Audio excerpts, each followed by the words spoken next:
कई ऐसे लोग हैं जो चुनाव भर कहीं दिखे नहीं, कोई काम नहीं किए, घर में सोए रहे हैं और वो मतलब प्रत्याशी के जीतने के बाद सबसे पहले बुक्के और माला लेके पहुंच जा रहे हैं। तो आप देख रहे हैं श्री न्यूज बिहार और अभी हमारे साथ मौजूद हैं भाजपा नेत्री खुशबू ठाकुर जी, जो इनको देखा गया कि जब विधानसभा चुनाव का टिकट बंट रहा था तो ये पहली महिला थी जिन्होंने महिलाओं को टिकट को लेकर के छपरा में, जो छपरा जिला में पूरा इन्होंने आवाज उठाया था और आज एनडीए काफी बहुमत से जीता हुआ है। उन्हीं सभी बातों पे इनसे सवाल करते हैं। सबसे पहले मेरे चैनल में आपका स्वागत है। आपका भी बहुत बहुत धन्यवाद और आपके चैनल के माध्यम से जितने भी दर्शक देख रहे हैं उनको भी मेरा सादर प्रणाम।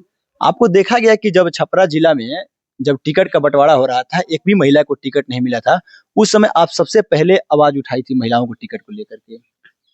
जी, मेरा यही था कि इतनी महिलाएं बढ़ चढ़ के काम कर रही हैं, तो मैं कोई भी महिला हो, मैं महिलाओं की बहुत सम्मान भी करती हूँ और मुझे लगता है कि कोई भी महिला जो उस लायक, जो वो डिजर्व करती हैं, बिल्कुल आगे बढ़ना चाहिए उनको और आगे आना चाहिए।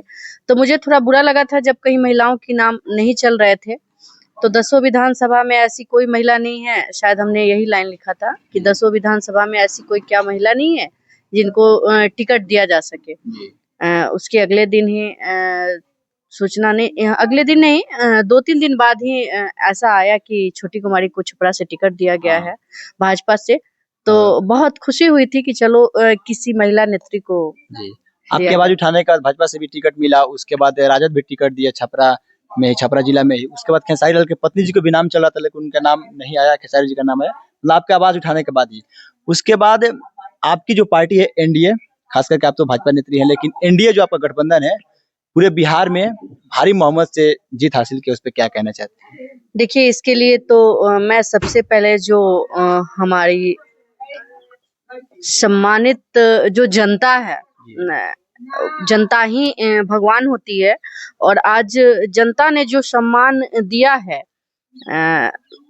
उसके लिए मैं दिल से आभार व्यक्त करती हूँ सभी जनता को कि आज सबसे बड़ा चीज है कि महिलाओं ने जो बढ़ चढ़ के हिस्सा लिया है। इस बार पहला ऐसा देखा गया है इतिहास में आज तक के में कि 70% महिलाओं ने वोट किया है जी।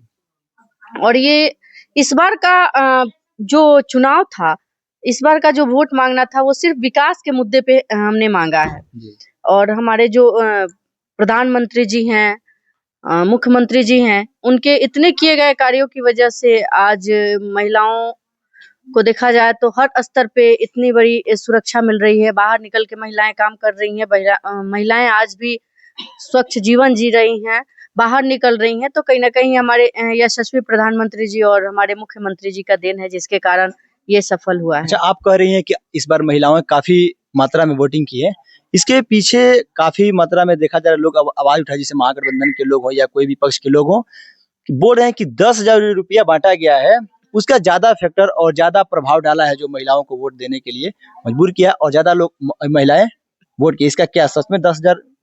देखिए, अगर बात आप ऐसे 10,000 की कर रहे हैं तो वो 10,000 इसलिए दिया गया है कि वो रोजगार करें और ऐसे कई ऐसे चीजों में देखिए तो उनको, महिलाओं को जो जीविका दीदी लोग से जुड़ा गया है, 1.5 ये जो 10-10 हजार रुपया दिया गया है जो जीविका दीदी लोगों के खाते में जो आया है, तो वो मतलब रोजगार करने के लिए आया हुआ है। और रही बात, अगर ये बात अगर कह रहे हैं विरोधी या विपक्ष पार्टी की 10-10 हजार रुपये पे बिका, तो उससे ज्यादा शायद वो चुनाव में 500, 2,000, 10,000 कहीं दे रहे हैं, तो क्यों नहीं वो चुनाव जीत गए? पैसा तो उन्होंने खूब बांटा है, तो क्यों नहीं वो चुनाव जीत गए?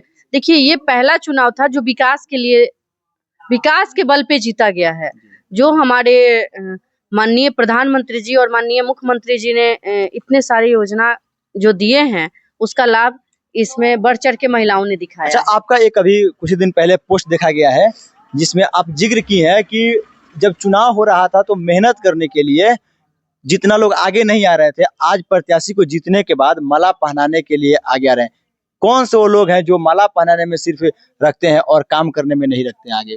देखिए, ये तो कोई एक, ना ही मैंने किसी एक विधानसभा पे बोला है और ना ही मैंने किसी एक लोगों के लिए बोला है, एक किसी व्यक्ति विशेष के लिए बोला है। मैं कई ऐसे लोगों को देखी हूँ जो चुनाव में शांत पड़े हुए थे। और ना ही मैंने किसी एक पार्टी के लिए भी कहा। कई ऐसे लोग हैं जो चुनाव भर कहीं दिखे नहीं, कोई काम नहीं किए, घर में सोए रहे हैं और वो मतलब प्रत्याशी के जीतने के बाद सबसे पहले बुक्के और माला लेके पहुंच जा रहे हैं। तो कहीं ना कहीं उस चीज को लेके मुझे थोड़ा सा लगा कि शायद ये बात लिखनी चाहिए। मेरे मन में ऐसा ख्याल आया तो हमने लिख दिया जो मैंने देखा, और यही होता भी है। देखिए, क्योंकि बहुत काम करने वाले लोग बाद में अपना शांत हो जाते हैं कि चलिए, मेरा जो एक्चुअल टाइम था जब सबसे ज्यादा जरूरत आपको थी, हम थे आपके साथ। अब ठीक है, अब माला पहना देने और बुक्के लेके जाने से ही आप चुनाव नहीं कोई जीत सकता है और ना ही उससे कोई बेनिफिट हो सकता है। तो एक्चुअल आप जब ग्राउंड लेवल पे काम करेंगे तभी आपका। अच्छा, आपकी पार्टी जो एनडीए है बहुमत से जीत हासिल की है, विधायक लोग जीत गए हैं, लेकिन अभी तक मुख्यमंत्री जी का चेहरा घोषित नहीं हुआ। क्या लग रहा है इस बार भाजपा आपके तरफ से मुख्यमंत्री बनेंगे या फिर वही नीतीश कुमार जी मुख्यमंत्री बनेंगे? देखिए, जो भी फैसला होगा, हमारे जो बड़े बड़े नेता हैं, जो हमारे माननीय प्रधानमंत्री जी, माननीय मुख्यमंत्री जी जो हैं, उन लोगों के सहमति से ही जो फैसला होगा, उस फैसले में हम सभी उनके साथ हैं और उनका सम्मान करते हैं। तो बहुत बहुत धन्यवाद। आप सुन सकते हैं, इनका साफ तौर पे कहना है कि वैसे लोग, कुछ लोग हैं जो पूरे बिहार में देखा गया है कि जो लोग मेहनत करने के लिए नहीं थे और माला पहनाने के लिए हैं, और जब से इन्होंने महिलाओं के लिए टिकट के लिए बात की थी, महिलाओं को टिकट भी मिला। मतलब हर तरह से इनको देखा गया तो इनको विधानसभा या बिहार में सहयोग है महिलाओं के प्रति लेकर के, और चुनाव में इन्होंने बहुत सारा मेहनत किया। बाकी आप क्या कहना चाहते हैं कमेंट करके जरूर बताइएगा। बहुत बहुत धन्यवाद। आप देख रहे हैं श्री न्यूज़ बिहार जितेंद्र के साथ।